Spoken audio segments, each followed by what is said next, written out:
Yo, ladies and gentlemen, we are back again with yet another interesting Lilly and Jack Sullivan video. I hope every single one of you are doing well. You're going to need to fasten your seatbelts for this one, because there's been some brand new updates, including a man claiming that he knows exactly what has happened to Lilly and Jack. Ladies and gentlemen, you're not going to want to go anywhere. Make sure you hit the like button, subscribe to the channel if we're newly watching. Let's check this out. Guys, we have major information right now about Lilly and Jack's disappearance prior to their disappearance, and it's going to blow your mind. I've been covering the case of Lilly Sullivan, 6 years old, and Jack Sullivan, 4 years old, that disappeared together from their trailer on Gairloch Road in Lansdowne Station, Nova Scotia, Canada. This is a bombshell information because we have been trying to find out what was going on. But typically in our cases, there's always the Department of Children and Family Services, usually circling about prior to this child disappearing. We never found that in this case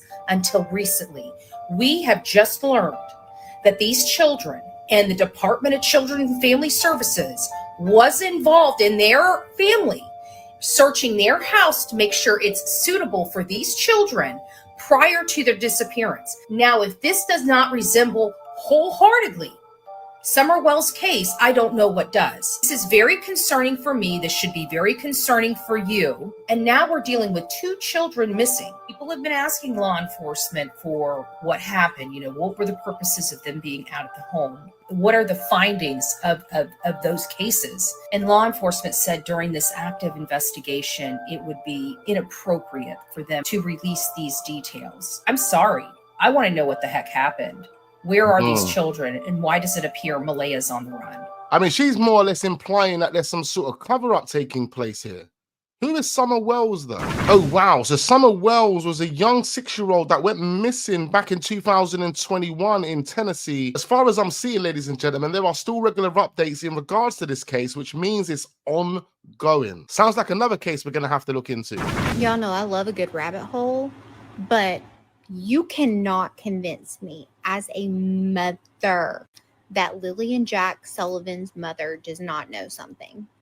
At first, I was like, the stepdad's giving me weirdo vibes. But after watching all of the interviews, tell me why.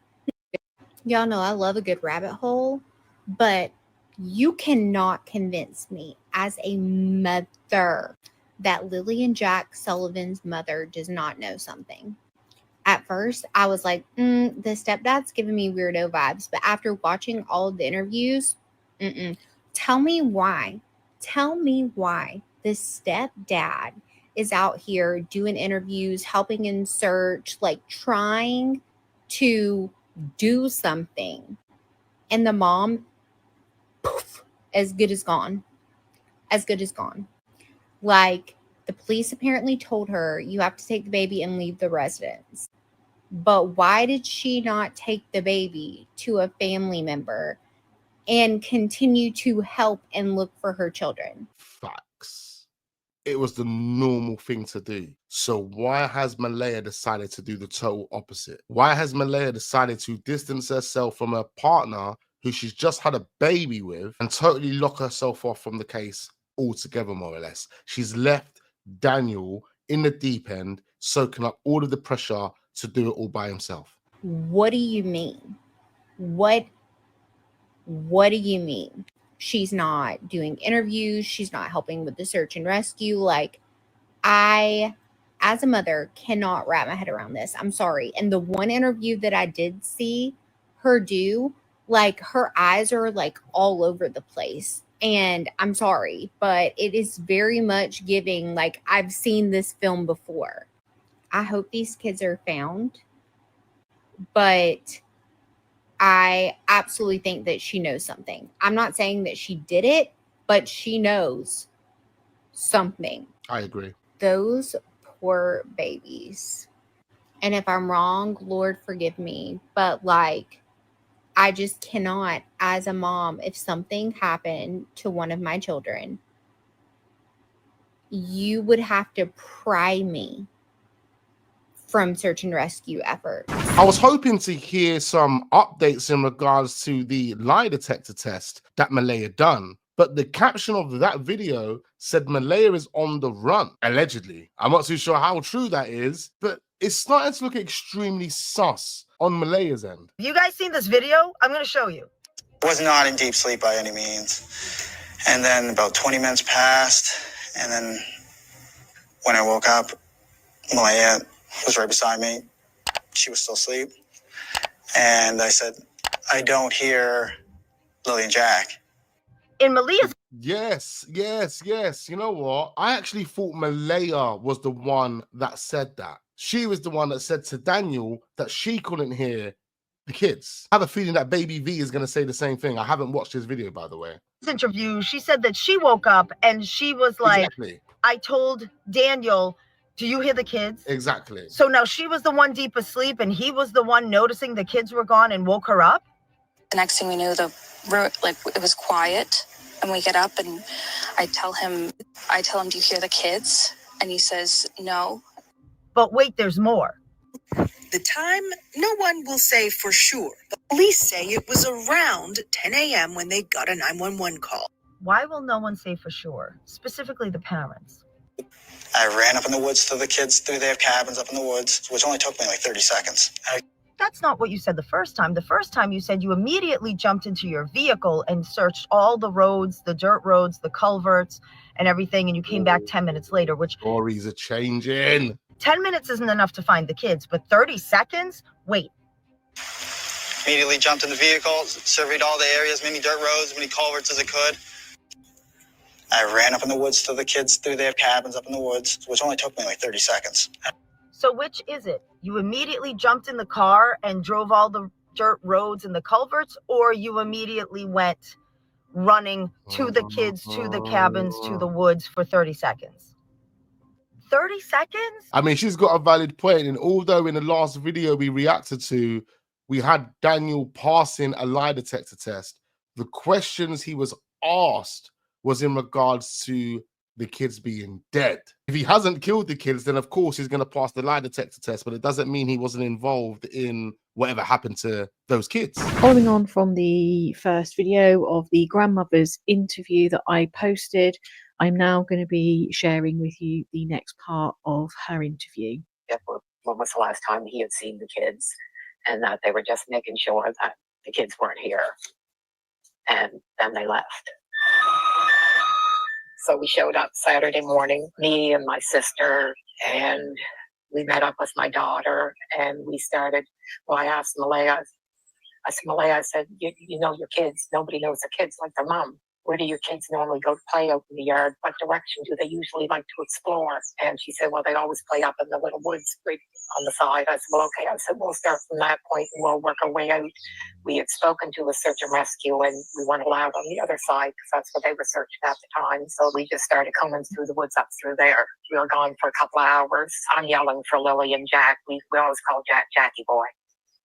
So in this part of the interview, she talks about what happened when she turned up to help with the search. She wanted to clarify, obviously, where Lilly and Jack would likely go to play when they were playing outside in the yard. As she said, she would know her children better than anyone. And then once they had that area that they then started to go and look through, obviously under the advisement of the police to not trip them up.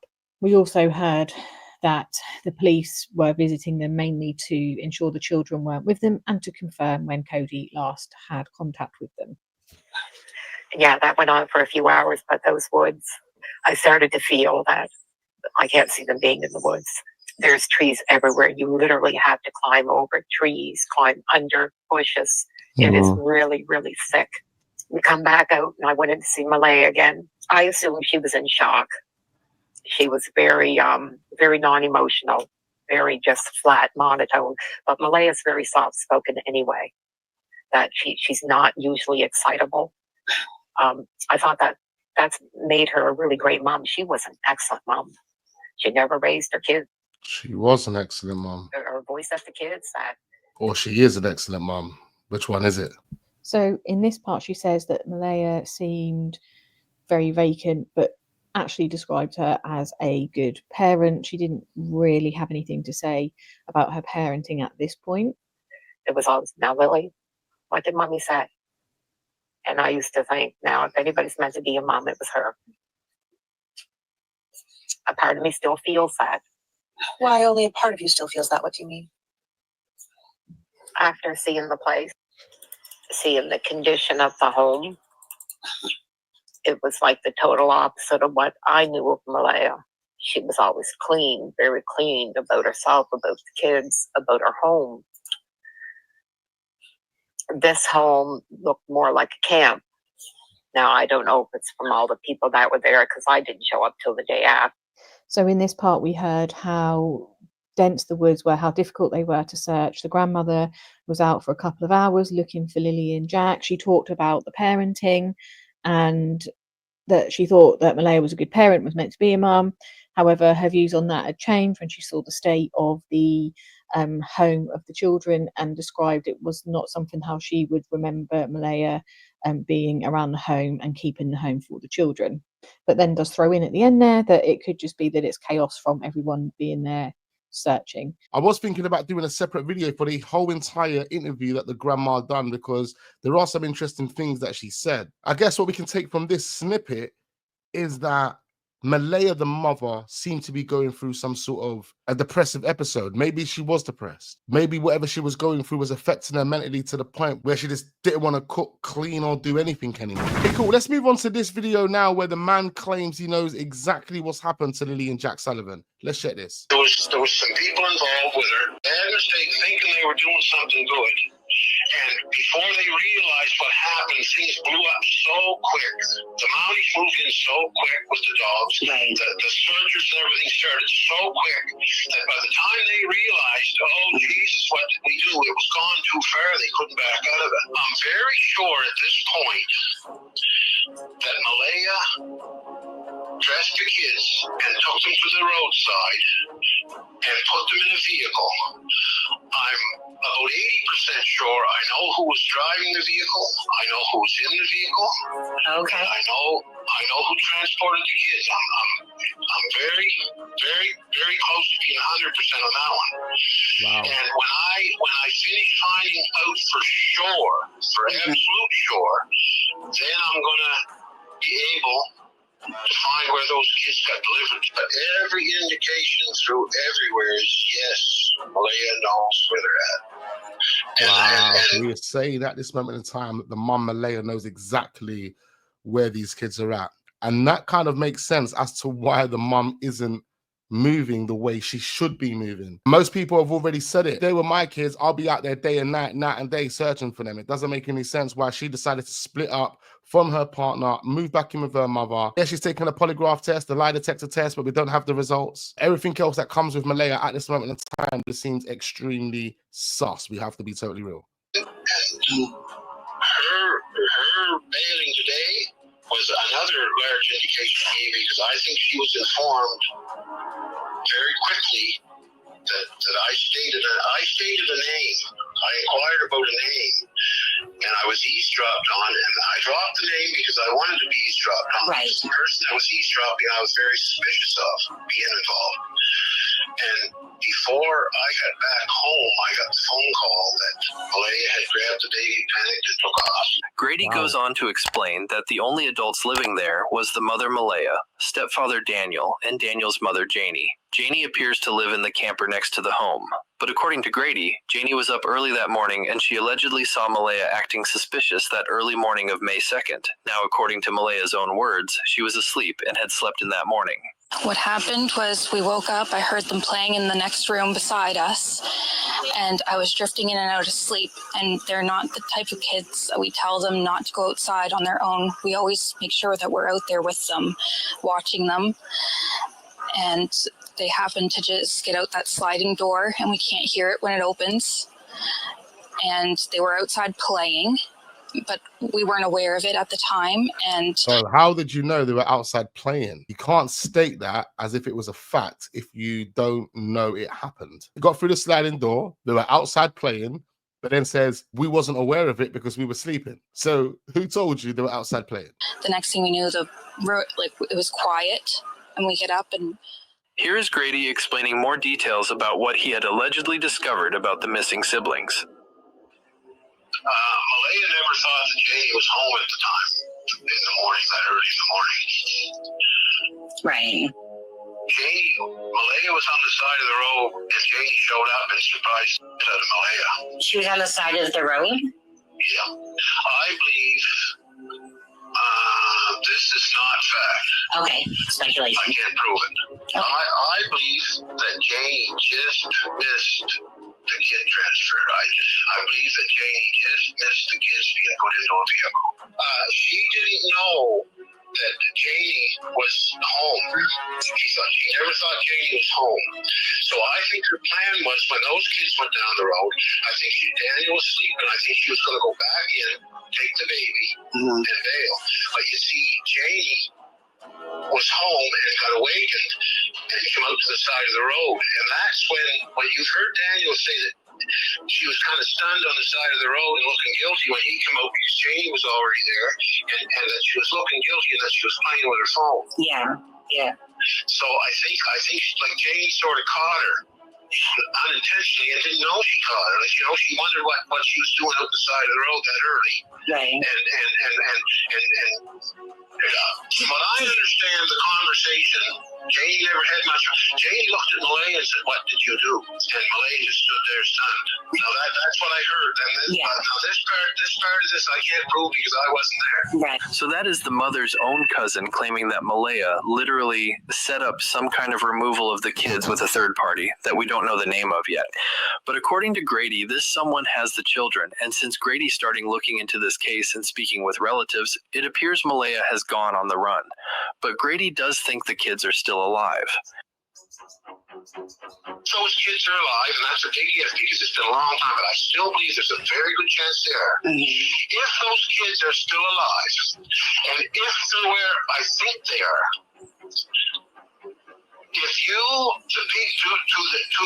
to the god idiots that are still holding on to those kids, I want to say this.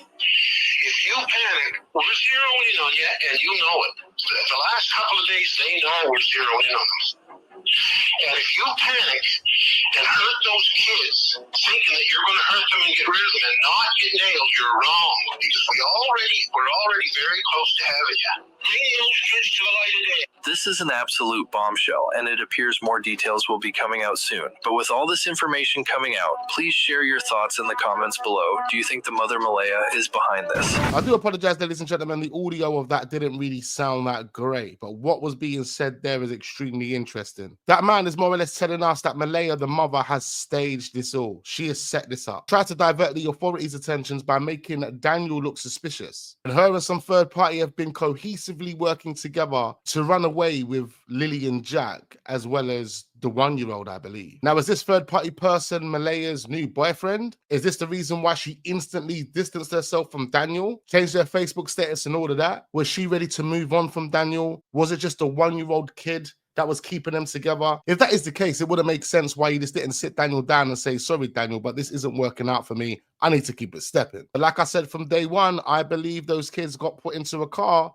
It never made sense why their scent stopped at the top of the roads. And almost 2 months later, they haven't been found, although the woods have been scoured. The whole area has been looked at. No sign, no evidence whatsoever of a 4-year-old and a 6-year-old walking through those woods or walking up that road. On that basis, early on, I come to the conclusion that those kids got put into a car. They got into a car and they got drove away. Ladies and gentlemen, we're going to be paying closer attention to this case right here because it absolutely stinks. I need to know exactly what you guys are thinking after this one, so make sure you leave all of your thoughts and opinions down below in the comment section. Make sure you hit that like button, do subscribe to the channel if we are newly watching.